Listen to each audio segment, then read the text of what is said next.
లక్షల మంది విద్యార్థులకి లబ్ధి చేకూరుతుంది. రాష్ట్ర వ్యాప్తంగా ఇట్స్ స్వతంత్ర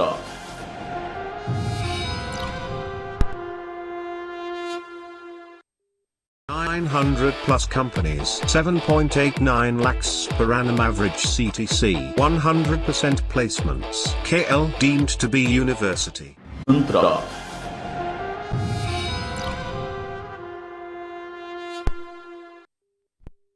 ఆహార శైలిని పాటించడం ద్వారా విద్యార్థులకు పరిశుద్ధమైన మరియు ఆరోగ్యకరమైన ఆహారాన్ని అందించడం సాధ్యమవుతుంది. దీనికోసం ఒక స్టాండర్డ్ ఆపరేటింగ్ ప్రొసీజర్ SOPని రూపొందించి అమలు చేస్తున్నాం. Education is future insurance.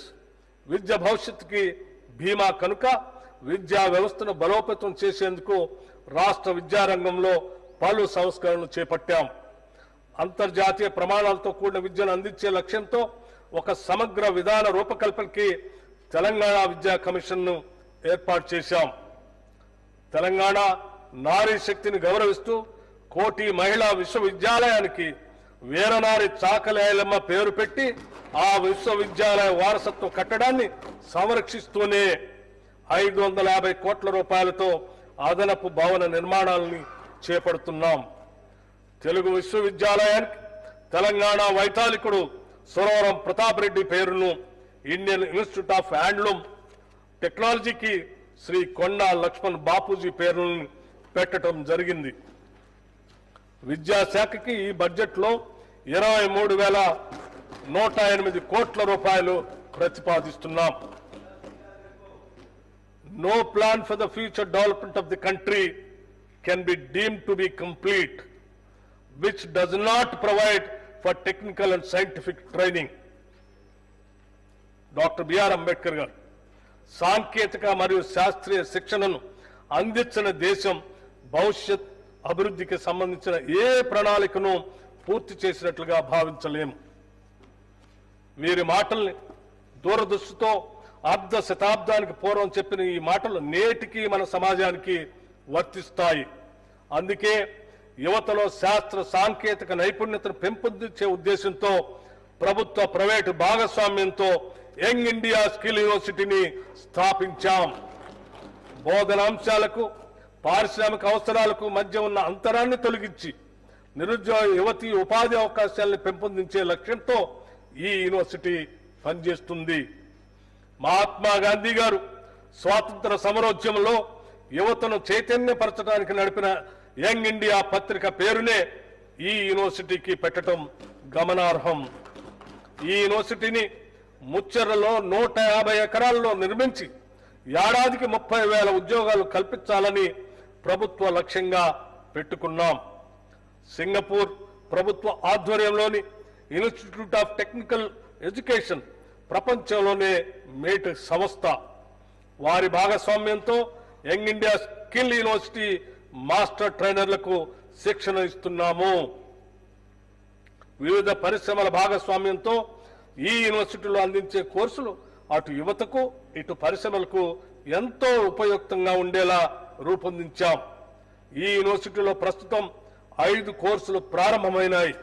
మున్ముందు యానిమేషన్, టూరిజం మరియు హాస్పిటాలిటీ, బ్యాంకింగ్, ఫైనాన్షియల్ సర్వీసెస్, నిర్మాణ రంగం, రిటైల్ రంగం, మీడియా, సినిమా రంగం, నౌక మరియు విమాన మెయింటెనెన్స్ రంగం, ఆర్టిఫిషియల్ ఇంటెలిజెన్స్ వంటి అత్యాధునిక టెక్నాలజీ కోర్సులు కూడా ప్రారంభించబోతున్నాం. తెలంగాణ యువతను విద్యార్థులను నిపుణులుగా తీర్చిదిద్దేందుకు రాష్ట్ర ప్రభుత్వం ఫ్యూచర్ సిటీలో ప్రత్యేకంగా 200 ఎకరాల్లో ఆర్టిఫిషియల్ ఇంటెలిజెన్స్ సిటీని నెలకొల్పాలని నిర్ణయించింది. ఈ సిటీలో ప్రత్యేక విశ్వవిద్యాలయాన్ని, డేటా సెంటర్లను, కంప్యూటింగ్ సౌకర్యాలను, పౌరులకు అవగాహన కల్పించే కేంద్రాన్ని స్థాపించడానికి తగిన చర్యలు ప్రారంభించాం. కేంద్ర గణాంక శాఖ నిర్వహించిన పీరియాడిక్ లేబర్ ఫోర్స్ సర్వే ప్రకారం తెలంగాణలో 2023 జులై సెప్టెంబర్ కాలంలో నిరుద్యోగ రేటు 22.9% ఉండగా 2024 జులై సెప్టెంబర్ కాలంలో అది 18.1%కి తగ్గింది. మా ప్రభుత్వం చేస్తున్న నైపుణ్య శిక్షణ కార్యక్రమాలు, ప్రభుత్వ ఉద్యోగ నియామకాలు, యువ పారిశ్రామికులకు ఇస్తున్న ప్రోత్సాహాల వల్లే ఇది సాధ్యమైంది. సమర్థవంతమైన విధానాల రూపకల్పన మరియు కార్యాచరణ చక్కటి ఫలితాలు ఇస్తాయన్న దానికి ఇది నిదర్శనం.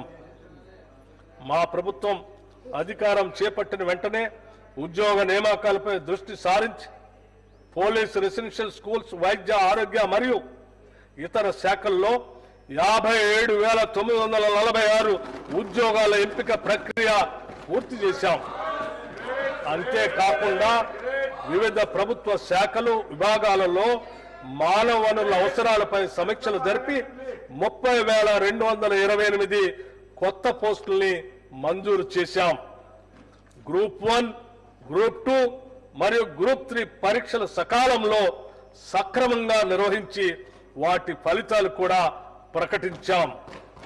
త్వరలో వారికి నియామక పత్రాలు అందజేస్తాం.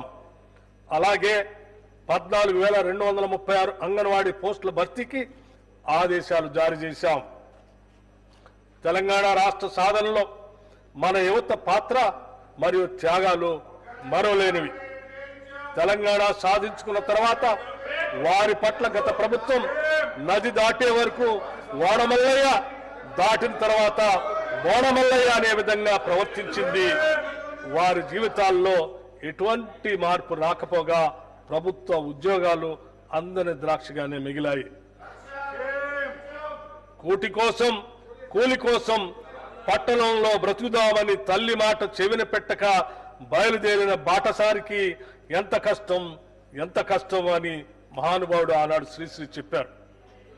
నిరుద్యోగ యువత ఇటువంటి ఒక నిస్సహాయ స్థితిలో ఉండగా మా ప్రభుత్వం అధికారం చేపట్టి వారికి భవిష్యత్తుపై తిరిగి ఆశను రగిల్చింది. ప్రభుత్వ ఉద్యోగాల సత్వర భర్తీతో పాటు ఇతర రంగాల్లో ఉపాధి కల్పించే దిశగా ముఖ్యంగా మహిళలు మరియు వెనుకబడిన వర్గాల యువత కోసం ప్రత్యేక ప్రణాళికలు రూపొందించాల్సిన అవసరాన్ని గుర్తించింది. ఎస్సీ, ఎస్టీ, బీసీ, మైనారిటీ మరియు ఆర్థికంగా వెనుకబడిన వర్గాల యువత స్వయం ఉపాధి కల్పన కొరకు రాజీవ్ యువ వికాసం అనే పథకాన్ని ప్రారంభించాం. ఈ పథకం యువతకు ఉపాధి కల్పనలో ఒక గేమ్ చేంజర్ గా నిలుస్తుంది. కేవలం ఉపాధి కల్పించడమే లక్ష్యంగా కాకుండా యువతని ఔత్సాహిక పారిశ్రామికవేత్తలుగా తీర్చిదిద్ది వారు మరింత మందికి ఉపాధి సృష్టించేట్లు ప్రోత్సహించడం మా ధ్యేయం. ఈ పథకం ద్వారా యువతకు కనీ విని ఎరగని రీతిలో 6,000 కోట్ల రూపాయల కేటాయింపుతో ఈ పథకాన్ని ప్రారంభించాం. ఎస్సీ, ఎస్టీ, బీసీ, మైనార్టీ కార్పొరేషన్ల ద్వారా ఈ పథకాన్ని అమలు చేస్తాం. అర్హుడైన ప్రతి నిరుద్యోగికి గరిష్టంగా 4 లక్షల రూపాయల వరకు ఆర్థిక సాయం అందిస్తాం. యువత అభ్యున్నతికి ఈ పథకం గొప్పగా తోడ్పడుతుంది.